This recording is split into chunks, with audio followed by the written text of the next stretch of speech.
I stared at my phone screen, reading the text message for the third time. My mother's name glowed at the top. 18 months. That's how long it had been since she'd reached out. No birthday call, no Thanksgiving check-in, not even a Christmas text. But now, there it was, clear as day. Saw Julie's post. Nice place. You could sell it and help your sister with her medical bills. She needs $32,000. Family helps family. I was standing in my Seattle condo, the place my family never asked about when I moved from Ohio. The promotion they never acknowledged. The life they forgot existed until they needed money. The notification sat there like a weight on my chest. I walked to my living room window and looked out at the Seattle skyline, the Space Needle visible in the distance. This view cost me everything I had saved for 3 years, but it was mine. Every payment, every decision, every sacrifice, mine. 18 months ago, I'd packed up my life in Columbus, Ohio. I'd landed a senior marketing position at a tech company in Seattle, and my salary had jumped from $48,000 to $92,000 annually. It was the kind of opportunity people dream about. I remember texting my parents about the offer, about the move, about how excited I was. My mother had responded with okay, and my father didn't respond at all. When I sent photos of my new condo after I'd moved in, my mother wrote nice, and that was it. My younger sister Amber had gotten engaged around the same time. There were engagement photos, a bridal shower, venue tours, dress shopping trips. I found out about all of it through Instagram and Facebook, not a single phone call inviting me to participate. When I commented on her engagement post with congratulations, she hearted it and moved on. My parents flew to Tampa for her engagement party, a whole weekend celebration. Tampa is a 2-hour flight from Columbus. Seattle is 4.5 hours. They never once mentioned coming to visit me. Growing up, I was always the easy one. That's what my parents called me. Emmanuel, the easy one. I got myself to school on time. I did my homework without being asked. I never got in trouble. Never needed dramatic interventions or late-night rescue missions. Amber was different. Amber was the one who needed things. She needed attention, support, money, time. There was always some crisis. A fight with a boyfriend, a problem at school, a job she quit because her boss was mean, a car accident that wasn't her fault but somehow required $3,000 to fix, even though insurance should have covered it. I graduated from Ohio State with honors. My parents missed the ceremony because Amber had just gone through a bad breakup and needed them. I got my first real job offer, wanted to take my parents to dinner to celebrate. We'd planned it for weeks. The day before, Amber needed help moving apartments because her roommate situation had fallen apart. My celebration dinner was canceled. We never rescheduled. When I told them about the Seattle job, I expected something. Pride, maybe. Excitement. Concern about me moving so far away. Instead, my mother had sighed and said, "Well, I guess you're really leaving us," as if I were abandoning them rather than chasing a career opportunity. My father had asked if the company was stable, if I was sure about leaving a decent job for something risky. I tried to explain it wasn't risky. It was a promotion, a significant one. He just nodded and changed the subject to Amber's wedding plans. The first few months in Seattle were lonely. I'd text my parents updates, photos of Pike Place Market, a picture of me at a Seahawks game, updates about work projects. The responses were sparse. "Looks fun. Be careful. Okay." Meanwhile, my phone would buzz with notifications from the family group chat I wasn't part of, the one I'd see screenshots of when Amber would post them publicly by accident. Family dinners I wasn't invited to. Holiday planning I wasn't included in. It was like I'd moved to Seattle and ceased to exist. Then, 3 weeks ago, my cousin Julie came to Seattle for a conference. We'd always been friendly, not super close, but we got along. She'd reached out, mentioned she had a conference at the convention center, asked if I knew any good hotels. I offered her my guest room. Why pay for a hotel when I had the space? Julie stayed for 4 days. We caught up over coffee, talked about family, about life. She seemed genuinely interested in how I was doing, which felt foreign and nice. On her last day, She took some photos around my condo. The floor-to-ceiling windows, the view of the city, my kitchen with its marble countertops. I didn't think much of it. She posted them to Instagram that evening after she'd left. The caption read, "Amazing weekend at my cousin's gorgeous condo in Capitol Hill." That view, though. She'd tagged the location, added a bunch of hashtags, tagged me in the post. Within 3 hours, my phone started buzzing. My Aunt Karen texted, "Didn't know you were doing so well." My Uncle Frank called and left a voicemail. "That's quite a place for someone your age. Give me a call. Want to hear how you're managing that." Cousins I hadn't heard from in years were commenting on Julie's post, sliding into my DMs asking about Seattle, about my job, about how I could afford such a nice place. Then my mother's text came through. No greeting. No, how are you? Or it's been a while. Just straight to business. Saw Julie's post. Nice place. You could sell it and help your sister with her medical bills. She needs $32,000. Family helps family. I read it 5 times before I could even process what she was asking. Sell my condo, the place I'd worked so hard to afford, the first real home I'd ever owned. Just sell it to give my sister money for medical bills I didn't even know existed. A second text came through. Your sister's medical bills are piling up. Insurance won't cover everything. We're family. I sat down on my couch, phone in hand, trying to understand how we'd gotten here. 18 months of silence. And this was how they reached out. Not to ask how I was doing. Not to congratulate me on my success. But to ask me to liquidate my life for Amber. I called my mother. She answered on the second ring. "Emmanuel. Did you get my texts?" "Yeah, I got them." "Mom, what's going on with Amber?" "She needs surgery. Her back.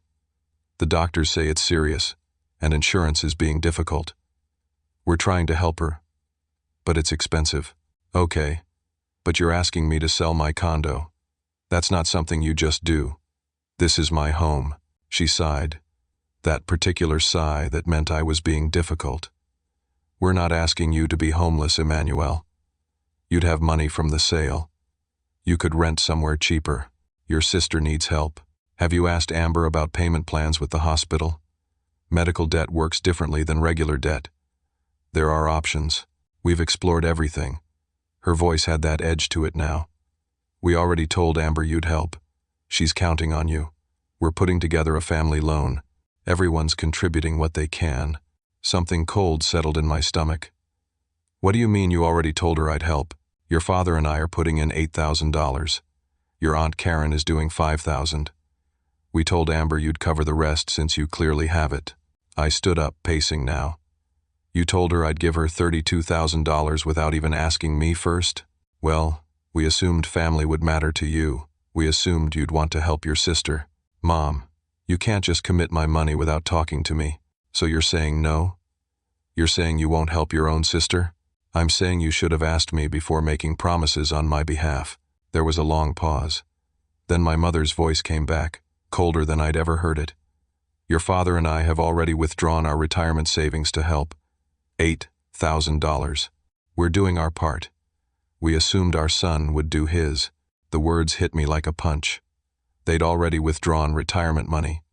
They'd made actual financial moves based on the assumption that I'd contribute, not based on a conversation with me, not based on my agreement, but on their assumption that seeing Julie's Instagram post would be enough to guilt me into compliance. "We've committed you to $32,000, Emmanuel.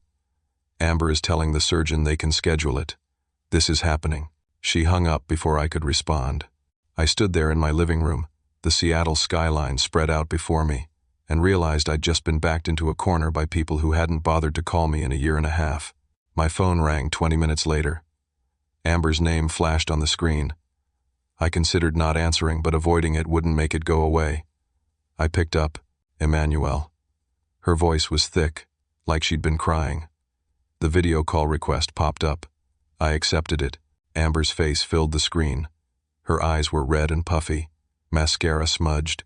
She was sitting in what looked like her bedroom, tissues scattered on the bed beside her. "I can't believe Mom already talked to you," she said, wiping her nose. I wanted to explain everything myself. "Okay. Explain." She took a shaky breath. I have a herniated disc, L4 and L5. The pain is unbearable, Emmanuel. I can't work. I can barely get out of bed some days. My doctor says I need surgery or I risk permanent nerve damage. That sounds serious. What did the doctor say exactly? She grabbed her phone, swiped through some files, then shared her screen. Medical documents appeared. Doctor's notes from someone named Dr. Patricia Morrison at Columbus Orthopedic Associates. Diagnosis: herniated disc with nerve impingement. Recommended treatment: surgical discectomy. I saw insurance claim denials, letters explaining that the specific procedure Dr. Morrison recommended wasn't covered under Amber's plan because it was considered too aggressive for initial treatment. Insurance wants me to do physical therapy first, Amber said, her voice rising. But Dr. Morrison says my case is severe. Therapy could take months and might not work. The surgery would fix it immediately. I need it done within 6 weeks, or the nerve damage could be permanent. I felt my chest tighten. This was real, not some made-up emergency. My sister was in pain, facing potential permanent injury. The paperwork looked legitimate. The costs listed were real. $32,000 was the estimated out-of-pocket cost after insurance covered their portion. Amber, I'm sorry you're going through this. I really am. Have you gotten a second opinion? I don't have time for that. Every week I wait, the risk gets worse. Okay, but even so, why do you need the money so fast? Can't you set up a payment plan with the hospital? Her face crumpled again. They want a significant portion up front. And Emmanuel, I have other expenses too. I haven't been able to work for 3 months. I have bills, rent, my car payment. Mom and Dad have been helping, but they can't cover everything. I ran a hand through my hair. Amber, I want to help. I do. But Mom is talking about me selling my condo. That's extreme. Mom said you're living in some expensive place in Seattle. She saw Julie's pictures. If you downsized, you could help me and still have a place to live. It doesn't work like that. Selling a home takes months. You said you need surgery in 6 weeks. She was quiet for a moment. Then, you could take out a loan against it, or use savings. You make good money now, right? That's what everyone's saying. Everyone. The family had been talking about me, about my salary, about what I could afford, speculating, calculating, deciding what I should do with my money. Let me think about this, I said. Send me all the documents. I'll review everything and figure out what I can do. Thank you. Her voice was small now, grateful. I knew you'd help. You're not like other people. You actually care. We hung up. Over the next hour, she sent me everything. Medical records, insurance denials, cost breakdowns from the hospital. I went through each page carefully. Everything looked legitimate. The surgery was real. The costs were real. The timeline was real. I did some calculations. I had savings. Not as much as people probably thought, but some. I'd been saving for a down payment on a rental property, an investment opportunity. I had about $28,000 in that account. If I contributed $10,000, it would hurt, but it wouldn't destroy me. I'd have to delay my investment plans, but I could recover. $10,000 felt like a reasonable contribution. More than generous, actually. I texted Amber. I can do $10,000. I know it's not the full amount, but it's what I can manage without destroying my own financial stability. 3 dots appeared, then disappeared, then appeared again. Then my phone rang. Amber, 10. Her voice wasn't grateful anymore. It was sharp. Emmanuel, we need 32 from you. Mom said you agreed. I never agreed to anything. Mom committed me without asking. We already scheduled the surgery. The deposit is paid. Mom used her retirement money for the deposit because you were covering the rest. My blood went cold. What? The hospital needs $12,000 up front. Mom and Dad gave them their $8,000 and borrowed $4,000 from Aunt Karen. They did that because you were paying the rest. The surgery is scheduled for October 18th. If we don't pay the balance, we lose the deposit. I stood up, started pacing. Amber, that's not my fault. No one asked me. You're going to let Mom and Dad lose everything because you want to keep your fancy condo? Her voice was getting louder, more hysterical. 3 months, Emmanuel. I've been in pain for 3 months. I've been waiting for this surgery. Mom promised me you'd help because that's what family does. I am helping.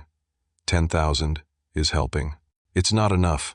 We need 32 from you or Mom and Dad lose their deposit and I don't get the surgery. Do you understand that? I'll be in pain forever because my brother decided his investment property was more important than my health. That's not fair. None of this is fair. You left. You went to Seattle and started this whole new life and forgot about us. The least you could do is help when we actually need you. I didn't forget about you. You all forgot about me. She laughed, bitter and sharp. Right. We forgot about you. You're so neglected in your expensive condo with your big salary. Poor Emmanuel. Amber, I have to go. I need to tell Mom that her son is refusing to help, and we need to figure out how to come up with another $22,000 in 3 weeks, or lose everything. She hung up. I stood there, phone in hand, feeling like the walls were closing in. My parents had used their actual retirement savings as a deposit, banking on me covering the rest. They'd made a financial move that could devastate them, assuming I'd fall in line. And now I was trapped. If I didn't pay, my parents would lose $8,000 they couldn't afford to lose. My sister wouldn't get her surgery, and I'd be the villain who chose money over family. But if I did pay, I'd be rewarding them for making financial decisions without my consent. I'd be teaching them that ambushing me with commitments worked, and I'd be wiping out my savings for something I never agreed to. I sat down on my couch and put my head in my hands. There was no good option here. Every choice led to someone getting hurt, including me. My phone buzzed. A notification. You've been added to family updates. A group chat. I opened it and saw 23 members. Aunts, uncles, cousins, even some family friends. Messages were already flooding in. Uncle Frank. Just heard about Amber's situation. Really hoping we can all pull together. Aunt Karen. Already contributed what we could. Every little bit helps. Cousin Dennis. Can't believe insurance is being so difficult. Praying for Amber. Then the tone shifted. Cousin Rachel. Heard someone's not willing to help. That's disappointing. Uncle Frank. Money changes people. Aunt Margaret. We all thought Emmanuel was different. Guess Seattle changed him. I stared at the screen, watching the messages pile up. They were talking about me. In front of me. My mother had told the entire family that I was refusing to help, and now they were all weighing in. My phone buzzed again. A private text from my father. The first direct communication I'd had from him in over a year. Your mother is crying. 40 years of saving, and we might lose it because our son won't help. I never thought you'd be this person. I felt something crack inside me. I texted back. You never asked me. You made a financial decision based on assumptions. We assumed our son loved his family. We were wrong. I threw my phone onto the couch and walked to my kitchen. My hands were shaking. I poured a glass of water, tried to breathe, tried to think clearly. Something about this whole situation felt wrong. The timeline, the pressure, the way everything was being framed. I picked up my phone again and Googled Columbus Orthopedic Associates. Real practice, real doctors. Dr. Patricia Morrison existed. I called the office, said I was Emmanuel, calling to verify details about my sister Amber's upcoming surgery. The receptionist was friendly. Let me pull up her file. Last name? I gave her Amber's last name. I'm not seeing any scheduled procedures. Let me check with our surgical coordinator. A few minutes of hold music, then a different voice. Hi, this is Sandra in surgical scheduling. I'm looking at Amber's file, and we don't have anything scheduled. She has a consultation note from August, but no surgery on the books. My stomach dropped. No deposit paid. No, sir. Nothing like that. I thanked her and hung up. Then I called the hospital's billing department, said I was trying to verify a deposit payment made by my parents for Amber's surgery. I'm not seeing any recent deposits under that name. When was this supposed to have been made? Within the last week. Nothing showing. Would you like me to check further back? No. Thank you. I hung up and immediately called my mother. She answered on the first ring. Have you changed your mind? There's no deposit, Mom. I just called the hospital. Silence. There's no scheduled surgery either. I called the doctor's office. More silence. What's going on? My mother's voice, when it came, was defensive. We haven't paid the deposit yet, but we will once you commit. We need to know you're in before we risk our money. So you lied. We didn't lie. We're planning to pay it. But we need your commitment first. That's just practical, Emmanuel. You told me you already paid it. You told Amber the surgery was scheduled, because we need you to understand how serious this is. If we wait around for you to decide whether you feel like helping, Amber's window will close. This is manipulation. This is family. We take care of each other. Or at least, we're supposed to. You want me to wire you $32,000 with no proof that it's going to Amber's medical care. Of course it's going to her medical care. What else would we use it for? I don't know, Mom. You tell me. Why do you need my money before you schedule anything? Why can't I just pay the hospital directly when you're ready? Her voice turned cold. You don't trust your own family. That's what this comes down to. After everything we did for you, raising you, supporting you, you don't trust us. You haven't spoken to me in 18 months. And whose fault is that? You moved across the country. You left us. I took a job. That's what people do. People who care about family stay close. But you were always too good for us, weren't you? Always had to be different. Always had to prove something. I closed my eyes. This conversation was going nowhere.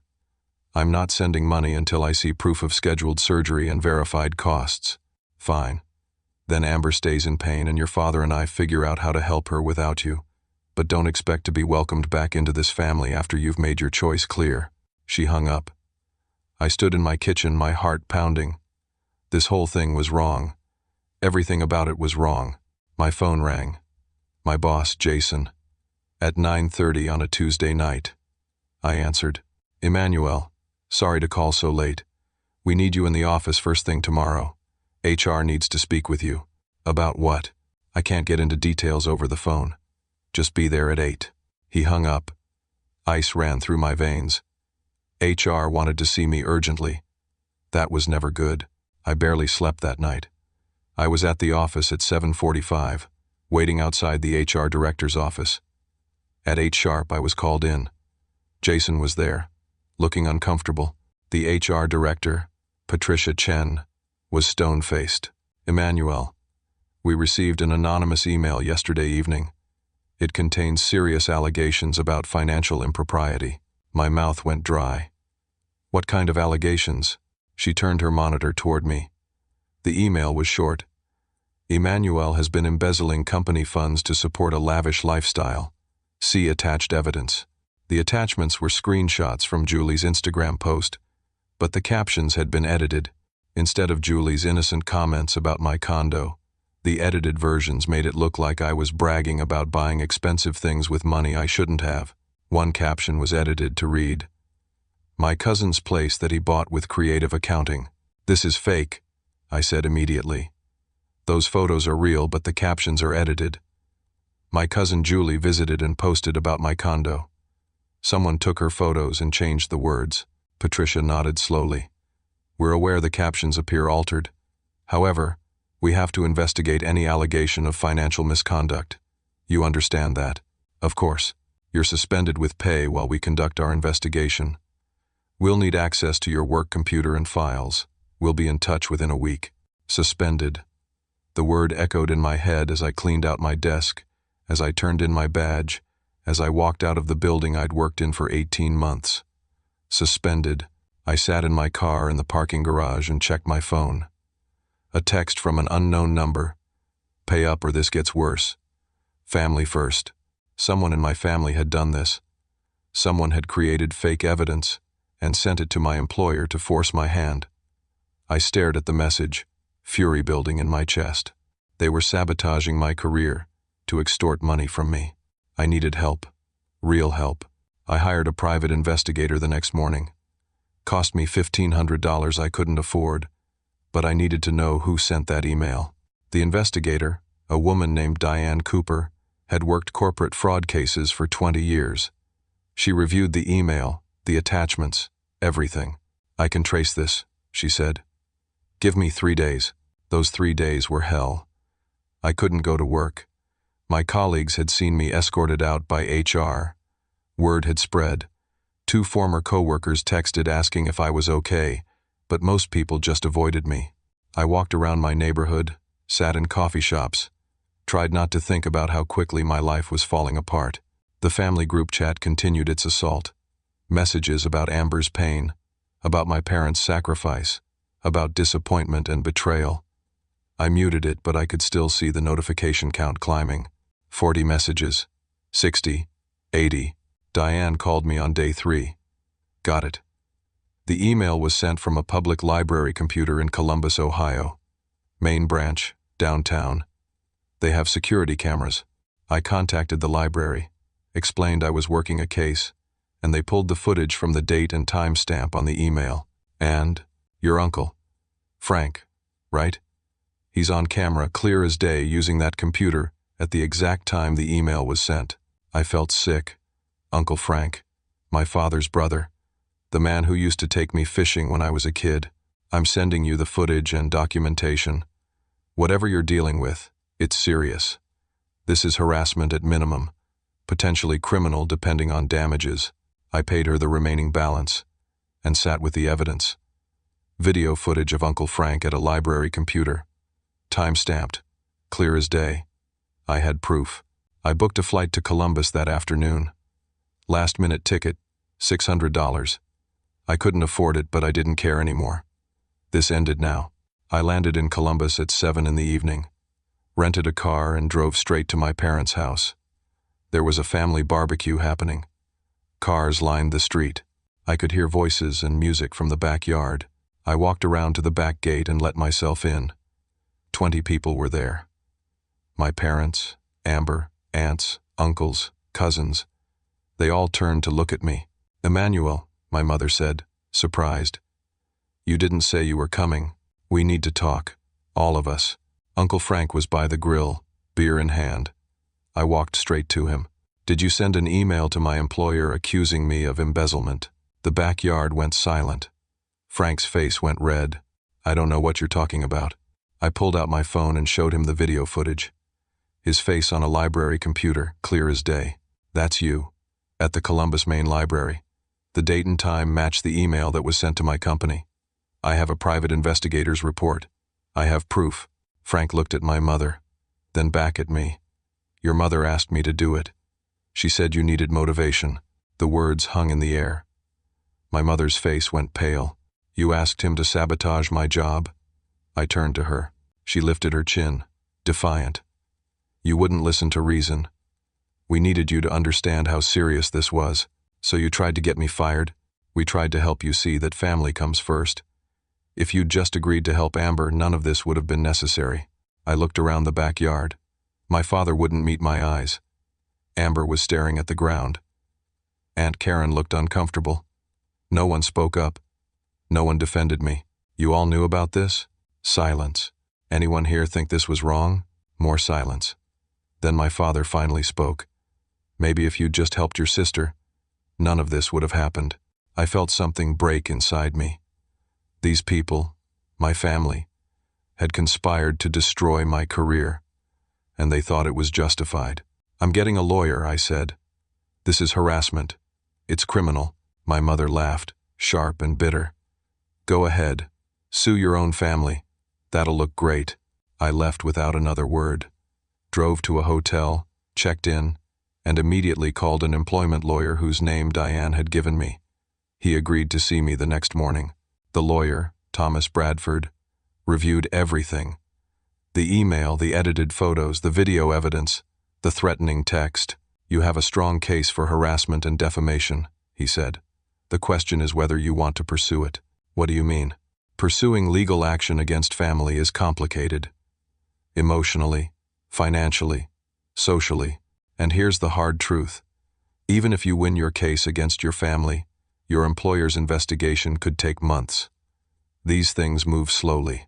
Even when you're cleared, the accusation follows you. Future employers will see there was an investigation. Some won't care about the outcome, just that there was smoke. So what are you saying? I'm saying that sometimes the cost of fighting is higher than the cost of settling.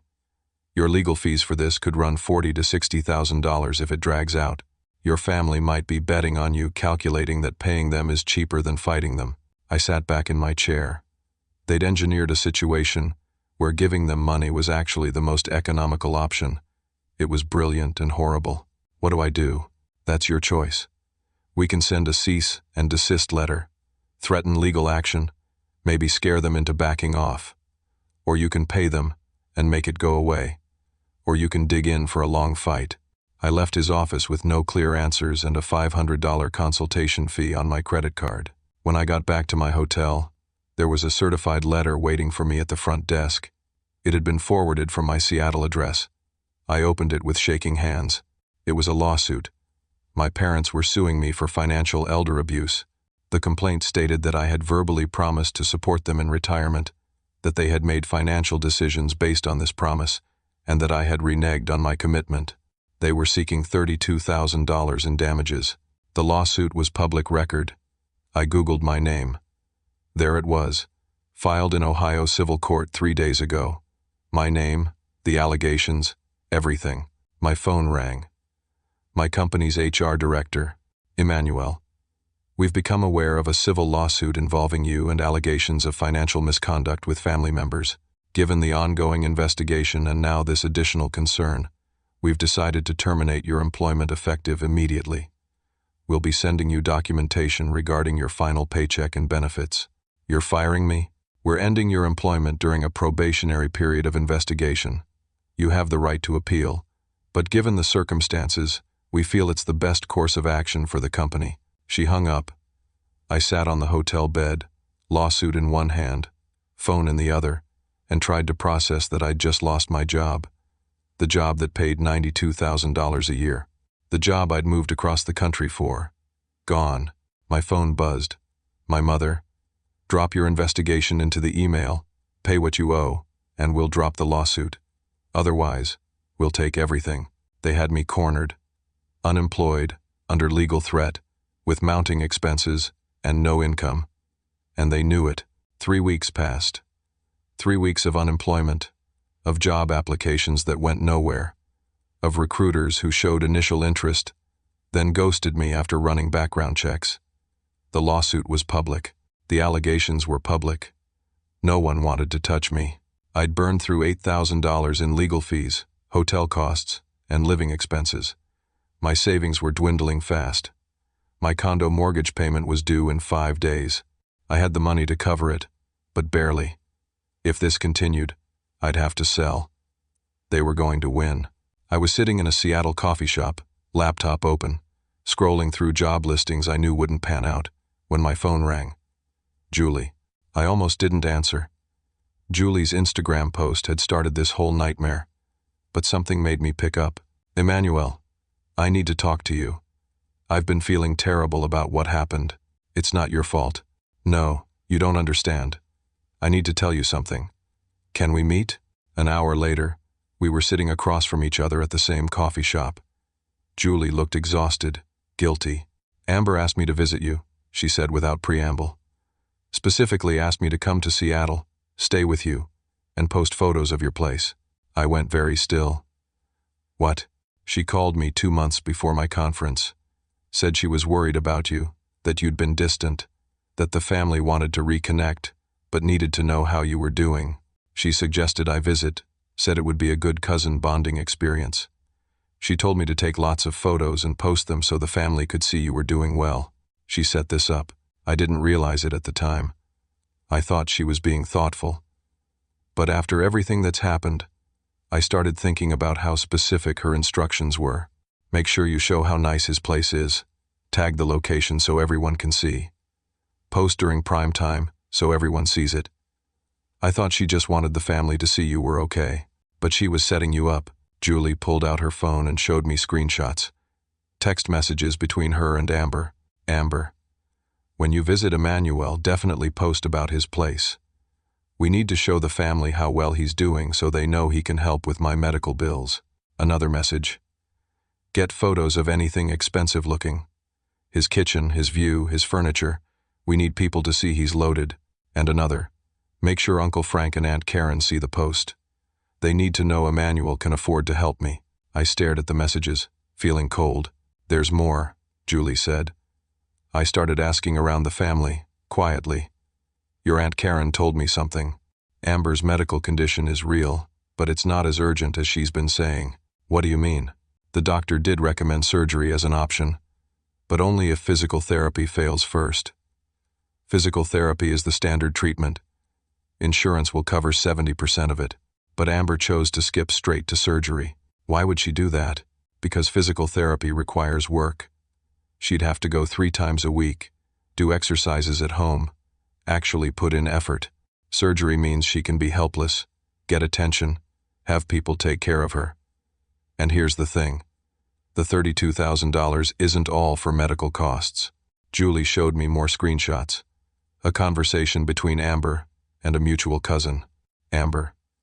Once Emmanuel pays, 10 goes to medical, 12 goes to my credit cards, and 10 goes to the Hawaii recovery trip I already booked. I felt like I'd been punched. She's been planning this for months. Emmanuel, there's more. Your mom and dad, they're in serious debt. Aunt Karen told me they've refinanced their house 3 times to fund Amber's lifestyle. Every time Amber had a failed business idea or dropped out of college or needed money for something, they gave it to her.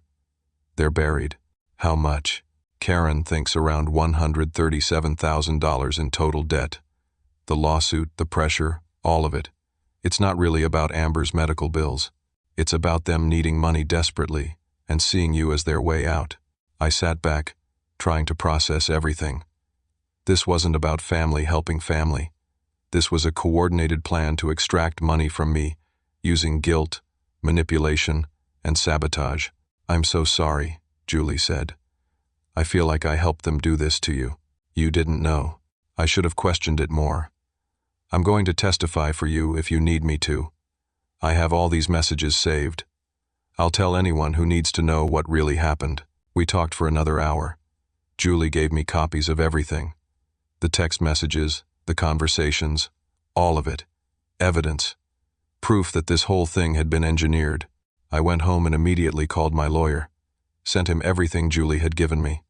He called me back within an hour. This changes things significantly. We can file a countersuit for defamation and harassment. With this evidence, we have a solid case. Do it. Are you sure? This will escalate things with your family. They escalated things when they tried to destroy my life. File it. He said he'd have papers ready by the end of the week. I felt something like hope for the first time in weeks. Then my phone rang. My father. I answered, expecting another guilt trip. Emmanuel. His voice was strained, weak. I'm in the hospital. My heart stopped. What happened? Heart attack. Last night. They did emergency surgery. Triple bypass. Dad, I'm so sorry. Is Mom there? She's here. Emmanuel, I need to tell you something. He was crying now. I didn't know. About the email, about most of it. Your mother and Amber, they kept me out of the loop, said they were handling it. I thought you were just being stubborn about helping. I didn't know they'd done all that to you. Dad, I'm sorry. I should have talked to you myself instead of letting them tell me what was happening. I should have called you before any of this started. I'm sorry I haven't been a father to you. I felt tears burning my eyes. Focus on getting better.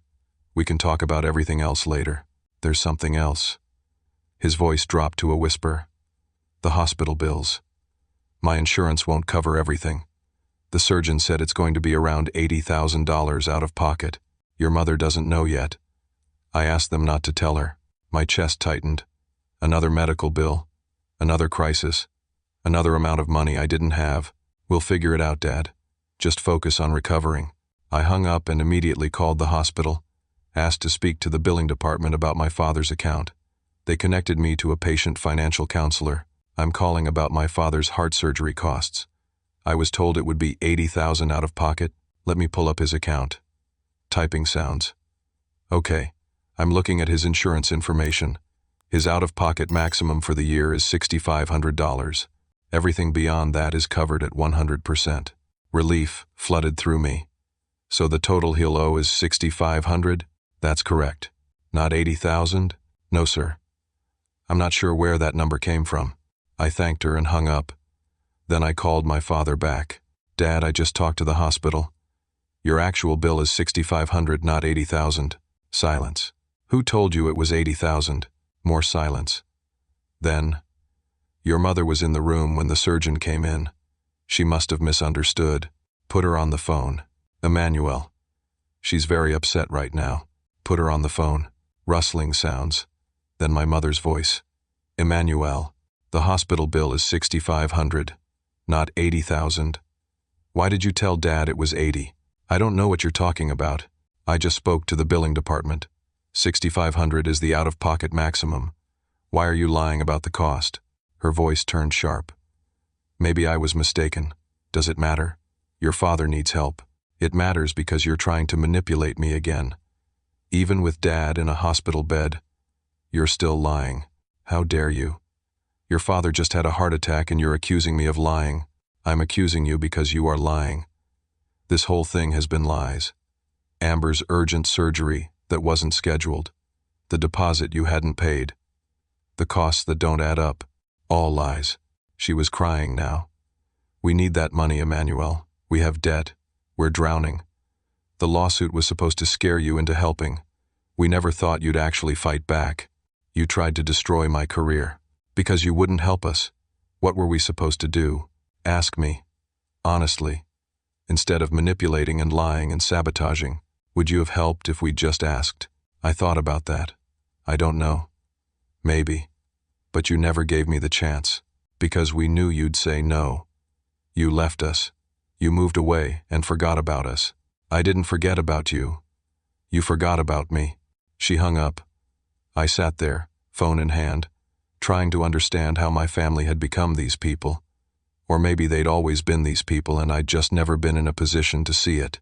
My phone buzzed. A text from my lawyer. We need to talk. Call me when you can. I called immediately. What's up? Your Uncle Frank just contacted a federal prosecutor. He's cutting a deal. What? He's confessed to sending the email to your employer. He's claiming he was coerced by your mother and sister. He's facing charges for wire fraud and computer crimes. He's cooperating with prosecutors to reduce his sentence. My uncle is going to prison? Probably.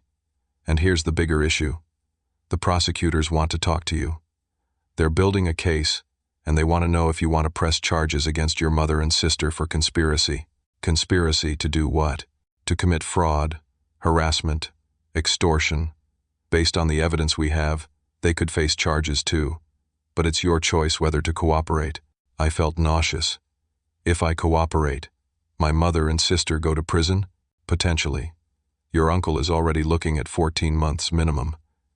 If your mother and sister are charged, they could face similar or more, depending on their level of involvement. And if I don't cooperate, your uncle still goes to prison for what he did. But your mother and sister might avoid charges. The prosecutors would have a harder case without your testimony. I hung up and sat in silence. My uncle was going to federal prison. My mother and sister might join him. My father just had a heart attack. My family was imploding, and I was the one holding the power to make it worse or try to salvage something. But then my phone buzzed again. Another email to my former employer, this one from a different anonymous account. More fake allegations.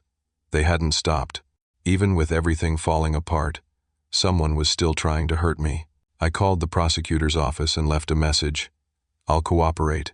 Tell me what you need. The federal prosecutor's name was Sarah Mitchell.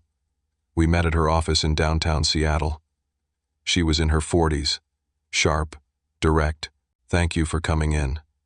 I know this is difficult. Just tell me what you need. She laid out the case. Frank had confessed to sending the email. He'd provided text messages from my mother instructing him to do it. He had emails, phone records, everything. The evidence against my mother was solid. Amber was trickier. She'd orchestrated the initial setup with Julie's visit, but she hadn't directly committed any crimes. However, the fraudulent insurance claims were a separate issue. Fraudulent insurance claims?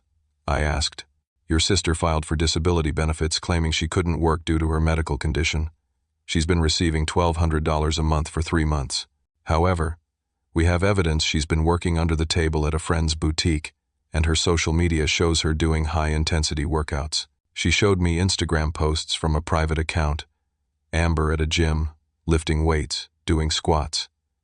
The dates were from the last 2 months, while she was supposedly disabled. Insurance fraud is federal. She's looking at potential charges regardless of what happens with your case, so she's going to prison no matter what. Potentially. She could face up to 5 years if convicted. I felt sick. And my mother? 3 years for conspiracy to commit fraud and harassment. Your uncle is getting 2 years with his plea deal. What about my father? We've found no evidence he was involved. He appears to have been kept in the dark. I sat with that information. My father, the one person who might actually be innocent in all this. What do you want from me? I asked. Your testimony. Documented evidence of what they did. Cooperation with the investigation. And if I refuse, your uncle still goes to prison. Your sister likely still faces charges for the insurance fraud, but your mother might avoid charges if we can't prove her level of involvement. I thought about my mother crying in the hospital. My father, recovering from surgery. Amber, stupid and desperate but still my sister. Can I think about it? You have 24 hours. After that, we move forward with what we have. I left her office and drove aimlessly. I ended up at a park overlooking Puget Sound, watching the ferries cross the water. My phone rang.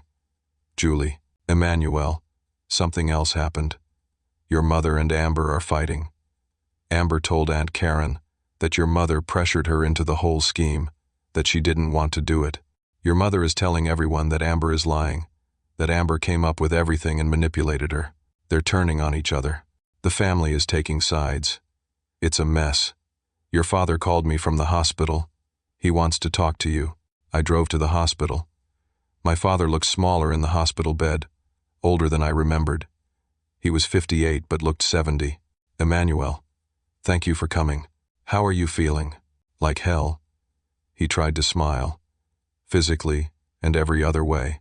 I sat in the chair next to his bed. I need to tell you everything, he said.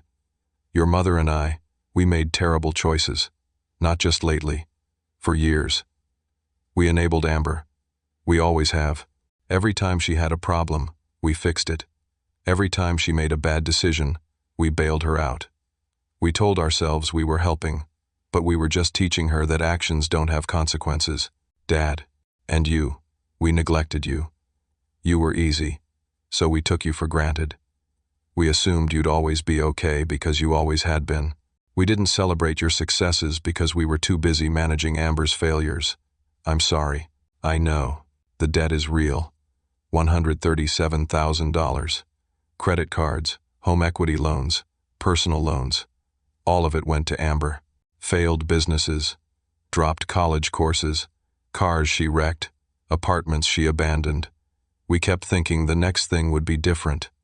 It never was. Why are you telling me this? Because I want you to understand that what your mother and Amber did, it came from desperation. Not an excuse, but an explanation. We're drowning.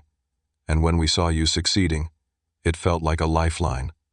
A terrible, destructive lifeline. But we grabbed it anyway. You destroyed my career, Dad. You almost destroyed my life. I know. And I can't make that right. But I can tell you the truth.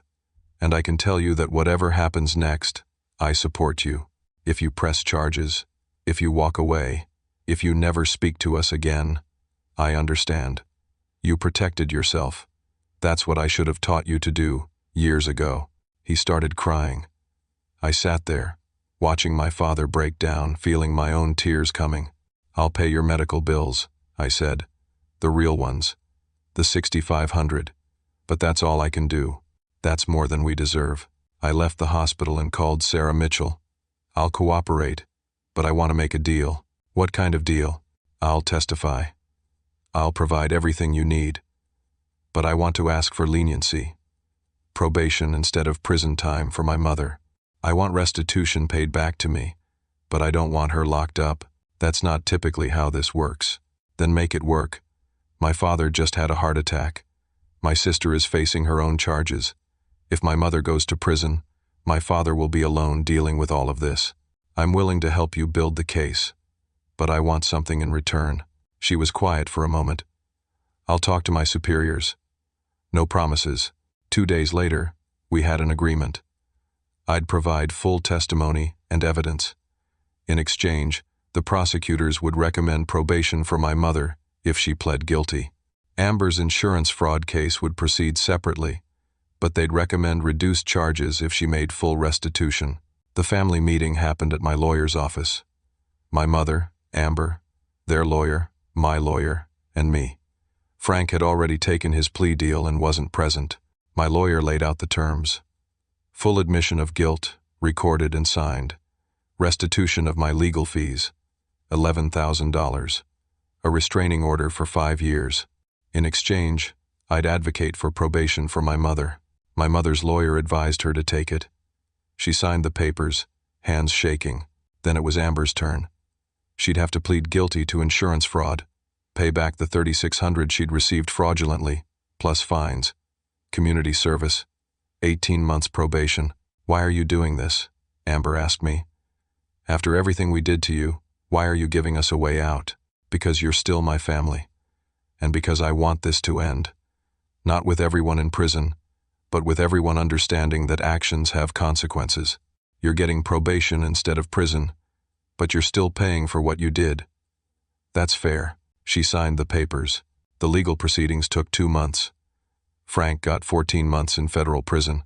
Amber got 18 months probation, 300 hours community service, and had to pay back $4,800 in restitution between the insurance fraud and her portion of my legal fees.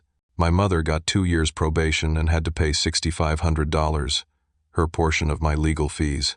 My father filed for divorce 3 months after his surgery. He moved to Seattle 6 months later, bought a small apartment in Ballard, and we started rebuilding our relationship slowly. I got my job back. The company had completed their investigation, found the accusations were entirely false, and offered me my position back with a promotion to director level.